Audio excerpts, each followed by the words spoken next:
මම හිතන්නේ තමුන්නාසලගේ අතර පත් වෙලා තියෙනවා අපේ අලුත් නිලධාරි මණ්ඩලයේ තොරතුරු. ඒක බොහොම පැහැදිලිව අපේ විධායක සභාව තුළ සමාජිකයන් 11 දෙනෙක් ඉන්නවා. ඒකෙන් අති බහුතරයක් දෙනා මේ අලුත් විධායක සභාවට අලුතෙන් පත් වෙච්ච අය. ඒ කියන්නේ පහුගිය අන්තිමට තිබිච්ච විධායක සභාව නියෝජනය නොකරපු අති බහුතරයක් දෙනා තමයි මේ අලුත් විධායක සභාව නියෝජනය කරන්නේ අපේ සභාපතිතුමා ඇතුළුව. ඒක විශේෂ තත්ත්වයක්. පහුගිය රජයේ වෙන්දාරින් සංඝවේ පහුගිය ඉතිහාසය තියා බැලුවාම එහෙම විධායක සභාවක් ඒ විදිහට අලුත් වෙච්ච අවස්ථා බොහොම විරලයි. ඒ අනුව ඊටාම් විශේෂ තත්ත්වයක් විදිහට එනවා. ඒ නැවුම් බවත් එක්ක තමයි අපි අද දවසේ තමුන්නාසල හමුවට ඇවිල්ලා තියෙන්නේ. අලුත් දිශානතියක් කරා සංගමයේ වගේම රටට අපේ දායකත්වයේ ලබා දීම සම්බන්ධයෙන් තමුන්නාසල දැනුවත් කරන්න. ඒතර අලුත් විධායක සභාවේ අපේ ප්‍රධානම අරමුණ තමයි අතීතයෙන් පාඩම් අරගෙන අතීතයෙන් පාඩම් ඉගෙනගෙන ඉස්සරහට යන එක. අතීතයේ අපි අතින් වෙච්ච වැරදි මොනවා හරි තියෙනවා නම් ඒ පිළිබඳව අපේ සභාපතිතුමා කිව්ව විදිහටම ස්වයං විවේචනයක් කළා. ඒ අපිට වැරදිච්ච තැන් පිළි අරගෙන ඒ වැරදිච්ච තැන් නිවැරදි කරගෙන අනාගතය නිවැරදි දිශාවකට ගෙන යාම තමයි රජයේ වෛන්දාරික සංගමයේ අලුත් විධායක සභාව විදිහට අපිට කරන්න පුළුවන් මේ මොහොතේ හොඳම දේ. අපිට වෙච්ච සමහර අපි ඇතුලේ ඉන්නකොට සමහර දේවල් අපිට වැරදුනාද හරි ගියාද කියලා සමහර වෙලාව අපිට පේන්නේ නැතු යන්න පුළුවන්. දැන් හොඳම උදාහරණේ පෙරහැරක අපි පෙරහැරක් උදාහරණයට ගත්තොත් පෙරහැරක නැට්ටුවෝ තමන් හොඳටම නටනවා කියලා හොඳටම තමන් කරන්න කියලා හිතාගෙන පෙරහැරේ නට ගියාට පෙරහැරේ නටන අය හොඳට නැටුවද කියලා ඒක නිශ්චය කරන්න පුළුවන් විනිශ්චය කරන්න පුළුවන් ඒ සම්බන්ධයෙන් යම් අදහසක් දෙන්න පුළුවන් පෙරහැර නරඹන අයට.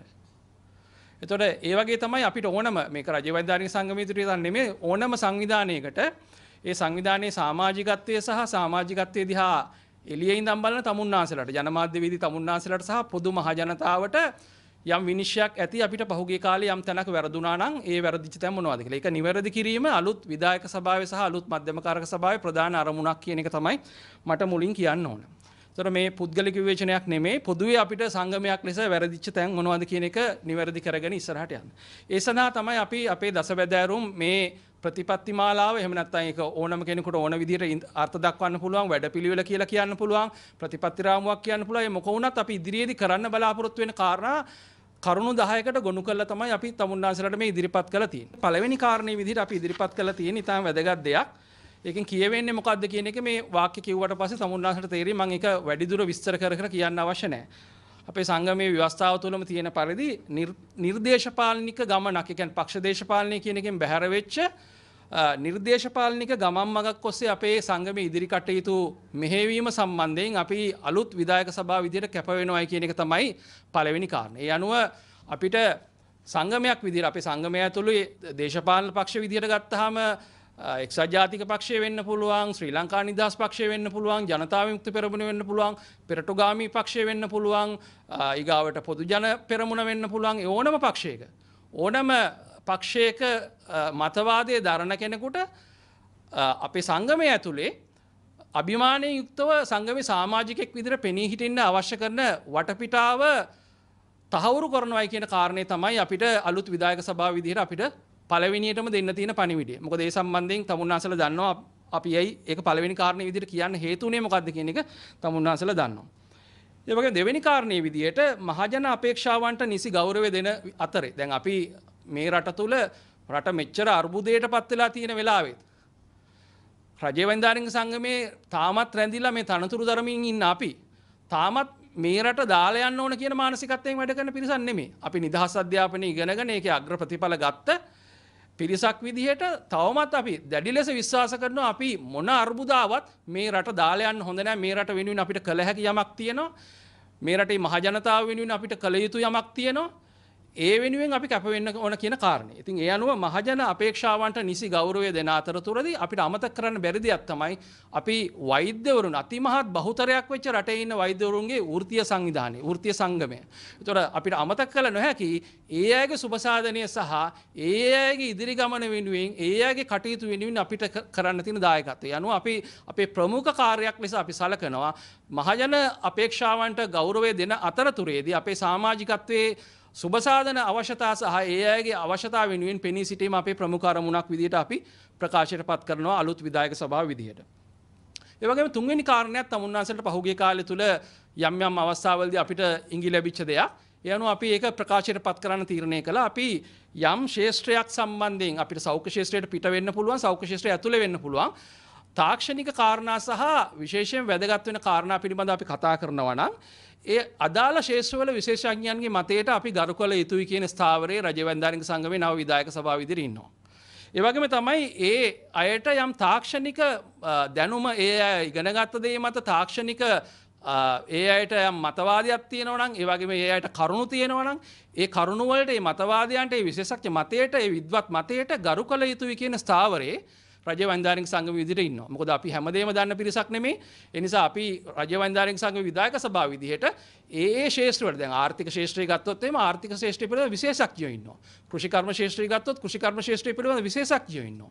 ඒ වගේම අපේ සෞඛ්‍ය ශාස්ත්‍රය ඇතුළෙත් අපි හිතමු පිළිකා රෝග පිළිබඳ කතා කරනකොට පිළිකා රෝග විශේෂඥවරු ඉන්නවා. වකුගඩු රෝග විශේෂඥවරු ඉන්නවා. ඒ අයගේ මතය සම්බන්ධයෙන් අපි ගරු කිරීමක් විය යුතුයි. ඒ වගේම මේ මතවාදය සම්බන්ධයෙන් අපි සැලකිලිමත් විය යුතුයි කියන කාරණය අලුත් විධායක සභාව විදිහට අපි තාම පැහැදිලිව අපේ ප්‍රතිපත්ති රාමුව ඇතුළේ ප්‍රකාශයට පත් කරන්න කැමතියි. හතරවෙනි කාරණේ තමයි මේකත් සමහර වෙලාවට සමහර තැන්වල අපිට යම් අභියෝගයක් වෙච්ච දෙයක්. ඒ තමයි සංගමය තුළ අභ්‍යන්තර ප්‍රජාතන්ත්‍රවාදයේ තහවුරු කිරීම වගේම අදහස් ප්‍රකාශ කිරීමේ අයිතියට අපි සංගමයක් විදිහට අලුත් විධායක සභාව විදිහට ගරු කරනවායි කියන එක ඊටාම් පැහැදිලිව ප්‍රකාශයට පත් කරන්න ඕන කාරණයක්. ඒ වගේම සියලුම වෛද්‍ය නිලධාරි කාණ්ඩ සඳහා දැන් යම් කාරණා සම්බන්ධයෙන් අපි ගත්තාම ශ්‍රේණි වෛද්‍ය නිලධාරීන් ඉන්නවා, විශේෂඥ වෛද්‍ය නිලධාරීන් ඉන්නවා, ඊගාවට පරිපාලන ශ්‍රේණිය වෛද්‍ය නිලධාරීන් ඉන්නවා. සියලු දෙනාටම තමන්ගේ මහගෙදර එහෙම නැත්නම් තමන්ගේ සංගමයේ විදිහට රජ වෛද්‍යාරික සංගමයේ සලකලා ඒ අයට අනන්‍ය වෙච්ච ප්‍රශ්න මේ සංගමය ඇතුලේ විසඳා ගනිමින් ඉදිරියට යාම සඳහා ඒ ස්වයං අභිමානය, වෘත්ති අභිමානය මේ සංගමය තුල ඇති කිරීමේ වටපිටාවක් රජ වෛද්‍යාරික සංගමේ විධායක සභාව විදිහට නිර්මාණය කරනවා කියන කාරණය ඊටාම් පැහැදිලිව අපි ප්‍රකාශයට පත් කරන්න ඕන. ඒ වගේම තමයි අපිට හොඳට වගේම නරකට අපිට ඕනම සංවිධානයකට රටකට පුද්ගලයන්ට බලපාන්න පුළුවන් දෙයක් තමයි සමාජ මාධ්‍ය. ඒ නිසා අපි අලුත් විධායක සභාව විදිහට සමාජ මාධ්‍ය හරහා විශේෂයෙන්ම මේ අනවශ්‍ය සමහර වෙලාවට අපි දන්නවා මඩ ප්‍රචාර සිද්ධ වෙනවා, සමහර පුද්ගලයන්ට ඉලක්ක කරලා වෙන්න පුළුවන්, සමහර සංවිධානවලට ඉලක්ක කරලා වෙන්න පුළුවන්. ඒක එක සංවිධානයකට අනන්‍ය වෙච්ච දෙයක් නෙමෙයි. ඒක පොදුවේ අර පුද්ගල භාවිතයත් එක්ක එන කාරණයක්. එතකොට අපි සංගමයක් විදිහට එහෙම යම් සංස්කෘතියක් තියෙනවා නම් ඒ සංස්කෘතියෙන් බැහැර වෙන්න සහ ඒ වගේම මේ සමාජ මාධ්‍ය භාවිතා කිරීම අතිශයින්ම පණිවිඩ හෝමාරු කර ගැනීම සඳහා මාධ්‍යයක් විදිහට පාවිච්චි කරන්න ඕනයි කියන කාරණේ දැඩි ලෙස පෙනී හිටිනවා. ඒ නිසා අපි අපේ සංගමේ සමාජිකත්වයට ඊටාම පැහැදිලිව මේ පිළිබඳ පණිවිඩය ලබා දෙන්න බලාපොරොත්තු වෙනවා. සමාජ මාධ්‍ය භාවිතය සම්බන්ධයෙන් වෘත්තීය වේදීන් විදිහට අපි යම් ගරුත්වයක් සහිතව කටයුතු කළ යුතුයි කියන කාරණය. ඒ වගේම අපේ ක්‍රියාකාරකම් වල පාරදෘශ්‍යභාවය සහතික කරන වැඩපිළිවෙලක් අපි ඉදිරි කාලය තුල ප්‍රකාශයට පත් කරන්න නියමිතයි. ඒ හරහා මම හිතන්නේ අපේ පහුගිය කාලය තුල අපි කතා කළානේ අපිට විශ්වාසනීයත්වය පිළිබඳ, ගෞරවය පිළිබඳ යම් ගැටලුකාරී තත්ත්ව යම් තැන්වල ඇති වුණා නම් ඒ තත්ත්ව නිවැරදි කරගෙන අර අතීතයේදී අපිට යම් තිබුණා නම් යම් කිසි තැනක් මේ රජයේ වෛද්‍යාරික සංගමයේ කියන නමට ඒ තත්ත්වය නිවැරදි කරන්න, එහෙම නැත්නම් ඒ තත්ත්වය ස්ථාපිත කරන්න අවශ්‍ය වැඩපිළිවෙලක් මේ පාරදෘශ්‍යභාවය හරහා ට්‍රාන්ස්පේරන්සි කියන කන්සෙප්ට් එක මත පිහිටලා අපිට ඉදිරි කාලය තුල ක්‍රියාත්මක කරන්න අපි රජ වෛද්‍යාරික සංගමේ නව විධායක සභාව විදිහට බලාපොරොත්තු වෙනවා. ඒ වගේම අපේ සංගමේ මොටෝ එක එහෙම නැත්නම් ආදර්ශ පාඨය එහෙම නැත්නම් තේමා පාඨය තමයි unity is our strength කියන එක. එහෙම නැත්නම් එකමුතුකම තමයි අපේ ශක්තිය කියන එක. නමුත් අපි දන්නවා පහුගිය කාලය තුල යම් අවස්ථාවලදී මේ අපි මේ කතා කරන තේමා පාඨයේ යථාර්ථයක් බවට පෙත්වීම ගැටලු වුණා. තමුන්නාසලා දන්නවා මේ පහුගිය ඉතිහාසය තුල ගත්තාම වෛද්‍ය සංගම් කියලා නාමිකව සමහර ඒවා සමාජිකයෝ කිහිප දෙනෙක්ගේ ඉන්න පුද්ගලයෝ කිහිප දෙනෙක් එකතු වෙලා අටව ගත්ත ඒ වගේ සංගම් ගණනාවක් පහුගිය කාලය තුල බිහි වුණා. අපිට සමහර ඒවා නමුත් මතක නැහැ. ඒ වගේ අපි ඒවට මේ වැදගත්කමක් දෙන්න ඕනේ කියන එක නෙමෙයි. නමුත් අපි අලුත් විධායක සභාව විදිහට අපි සලකන්නේ මේ එක්කෙනෙක් දෙන්නෙක් හරි අපෙන් අයින් වෙන්න ඕනේ නැහැ. මේ සියලු දෙනාම අපේ මේ මහගෙදර වටේ නැවත එකතු කරගත යුතුයි කියන කාරණය. මහගෙදර වටේ මේ සියලු දෙනා එකතු විය යුතුයි කියන කාරණේදී ඒ අයගෙන් විශේෂයෙන්ම මේ දක්වා සමාජිකයන් ඈත් වෙලා ඉන්න පිරිස් ඒ සියලු දෙනාගේම ඉල්ලීම් ලැබිලා තියෙනවා නැවත සංගමයේ තුලට එන්න ඒ අයට අවස්ථාව ලබා දෙන්න කියලා. එතකොට අපිට අපේ සංගමයේ තුල ව්‍යවස්ථාවක් තියෙනවා. ඒ ව්‍යවස්ථාවට අනුකූලව ඒ සඳහා ඉදිරි වැඩපිළිවෙලක් අපි සකස් කරලා අර තිබිච්ච ශක්තිය රාජ්‍ය වෛද්‍යාරික සංගමයේ විදිහට නැවත අපේ ඒ අයගේ ශක්තියත් එකතු කරගෙන රට තුල පිළිගැනීමක් ඒ වගේම වෛද්‍ය ශාස්ත්‍රය තුල පිළිගැනීමක් ඇති සංවිධානයක් බවට ඇති කිරීම සඳහා නැවත වටයකින් ඒ කටයුතු ආරම්භ කරන්න රාජ්‍ය වෛද්‍යාරික සංඝයේ විධායක සභාව විදිහට අපි කටයුතු කරනවා. ඒ වගේම සෞඛ්‍ය ශාස්ත්‍රයේ තුල වගේම අනිකුත් විද්වත් ශාස්ත්‍ර තුල ඒ ශාස්ත්‍ර අතර වගේම ශාස්ත්‍ර තුල අපේ රාජ්‍ය වෛද්‍යාරික සංගමයේ කෙරෙහි විශ්වාසනීයත්වය ගොඩනැගෙන වැඩපිළිවෙලක් සකස් කළා. ඒ සඳහා නායකත්වය දෙන්න, ඒ අයට ඒ අයගේ ප්‍රශ්න සම්බන්ධයෙන් අපි සංවේදී වෙන්න, ඒ වගේම පොදු වැඩපිළිවෙලක් ඔස්සේ ඉදිරියට යන්න අවශ්‍ය කරන වැඩපිළිවෙල රාජ්‍ය වෛද්‍යාරික සංගමයේ විධායක සභාව විදිහට අපි සකස් කරන්න ලැහැස්ති වෙලා ඉන්නවා. ඒ වගේම වැදගත්ම කාරණේ තමයි මේ මොහොතේදී තීව්‍ර වෙච්ච ප්‍රශ්නය. එහෙම නැත්නම් අපිට මේ මොහොතේදී රටක් විදිහට වගේම සමස්ත සමාජයේ විදිහට මුහුණ දෙන්න වෙලා තියෙන ප්‍රශ්නේ. අපි හැමෝම දන්නවා අපි මේ ගත කරන්නේ ඊටාම අවිනිශ්චිත, ඒ වගේම ඊටාම අර්බුදකාරී, හෙට වෙන්නේ මොකද්ද කියලා අද දන්නේ නැති දවසක් තමයි අපි මේ ගත කරමින් ඉන්නේ. හැමෝගෙම හිත වෙලා තියෙන්නේ අවිනිශ්චිතභාවය. වාහන වලට තෙල් ගහන එකේ ඉඳන් අපේ ආහාර අර්බුදයේ ඉඳන් මේ සියල්ලම ඊටාම පැහැදිලිවම අපිට අර්බුදකාරී තත්ත්වයක් තුල අපි ජීවත් වෙනවා කියලා කියන්න වෙන සාධක අවශ්‍ය වෙන්නේ නැහැ. එතකොට මේ අර්බුදකාරී තත්ත්වෙන් ගොඩ එන්න අපි මේ ප්‍රශ්නය ගැන කතා කරගෙන ඉඳලා හරියන්නේ නැහැ. ඒ සඳහා අවශ්‍ය කරන කෙටි කාලීන හා දිගු කාලීන වැඩපිළිවෙලක් සකස් කළා. බලධාරීන් සමග ඊටාම සමීපව සියලුම පාර්ශවත් සමග ඒ සම්බන්ධයෙන් සමීපව කතා කළා.